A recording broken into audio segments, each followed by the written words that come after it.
بسم الله وعلى بركة الله. نبداو نهار اليوم. البنات، كما شفتوا في أول فيديو، زدنا الطبحيرة الثانية.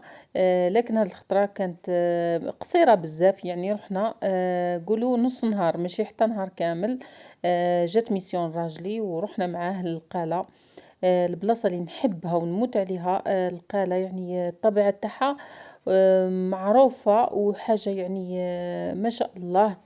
والبحر تاعها كذلك نحبه، لانه قد ما يبعدوا الولاد ما همش راح يغرقوا. يعني يعوموا هما وانتي متهنيه عليهم. هنا راني نوري لكم في البون هذاك تاع قسنطينه اللي مازالوا يخدموا فيه.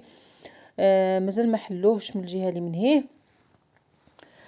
راح نخليكم تتمتعوا بالجمال تاع الطريق حتى نوصلوا للقالة بإذن الله. وراح نهضر لكم شوية على كيفاش نعيشوا حياتنا. راح نديروا مواضيع بهذه الطريقة هذه. كل خطرة نديروا موضوع. إذا كان عجبتكم المواضيع هذو راح نكثروا منهم بإذن الله. راح نجبدوا على الناس السلبيين اللي يكونوا في حياتنا، واللي ديما يشكيو وما يزيدوش فينا، ونحسوا بالطاقة السلبية ونحسوا باللي ما أثروش فينا بالإيجاب. نحيوهم من حياتنا بلا ما نخمو ونغربلو مليح. نخليو غير الناس اللي تحسوا معاهم وبصحبتهم انهم يزيدوا فيكم، ونعرفوا حبيبنا من عدونا وين نحطوا رجلينا. بهذه الطريقة هذه ما يمشي يأثروا علينا يعني سلبا. وراح نعيشوا يعني في حالة مستقرة نفسيا.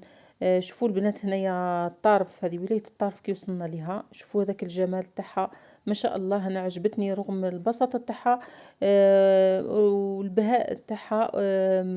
شوفوا الطبيعة عندهم ما شاء الله. نرجعوا للموضوع تاعنا. كما قلت لكم، كي تكونوا تخدموا في شغلكم ديما كثروا من الاستغفار والحوقله، وحاولوا تسمعوا بودكاست ولا ديروا قرآن وانتم تخدموا في شغل الدار. نحيو عليكم كامل الطاقات السلبيه. العمر راح نعيشوه مره برك، ما راح نعيشوه قداه. لهذا نحاولوا ان نعيشوا في امن وسلام داخلي. شوفوا البنات هنايا الشاطئ تاع القالة. بعد ما وصلنا للشاطئ كان ما شاء الله البحر هذاك النهار روعة. حبيباتي، درت لكم موضوع ولو انه بسيط، لكن راح نكثر من المواضيع هذو باذن الله. ما تنسوش برك ديروا لي جيم وتفاعلوا معايا، هكا راح نتشجع ونشارك معاكم مواضيع عديدة اللي ترجع لينا بالفايدة ان شاء الله. ونرجعوا شويه الفيديو تاعنا. شوفوا القالة راهي بلاصة يعني ما شاء الله، خاصة الناس اللي يحبوا يحوسوا. فيها المناظر الطبيعية روعة. وشوفوا لي هذاك الغروب بعد ما جينا روحنا. أنا قلت لكم ما طولناش، رحنا في نهار. بعد صورنا الغروب هنا حوالي 6 ولا 7 تاع العشية. شوفوا لي هذاك الغروب ما شاء الله والطبيعة. محبي وعشاق الطبيعة قلت لكم هذه أفضل مكان تروحوا ليه. يعني بلادنا ما شاء الله فيها خيرات ربي.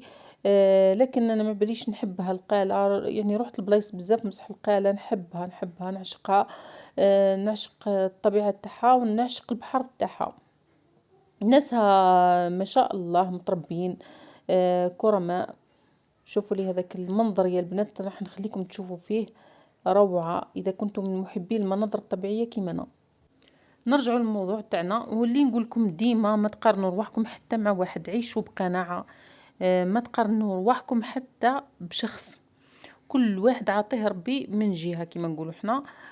واحد عطاه في الدار، واحد عطاه في الزوج، واحد عطاه في الولاد. كل واحد واش عطاه ربي. واحد ما هو كامل. لازم تعيشوا بالقناعة هذه وعيشوا بالشي اللي كتبوا ربي. نتفرغوا للعبادة ربي سبحانه ونطوروا من رواحنا ونتعلموا خاصة فن اللامبالاة. ربي يسهل على كل واحد، ما ندخلش روحي حتى في واحد. بهذه الطريقة هذه راح نعيش في سلام وأمن داخلي، وراح نعيش لوليداتي. وصلنا لنهاية الفيديو، ونتمنى ان شاء الله يكون عجبكم الموضوع تاع اليوم والفيديو تاع اليوم. اذا كان عجبكم اكتبوا لي في التعليقات، راح نواصل معكم في طرح المواضيع هذه. ان شاء الله يعجبكم الفيديو تاع اليوم، ونلتقي في فيديو مقبل بإذن الله.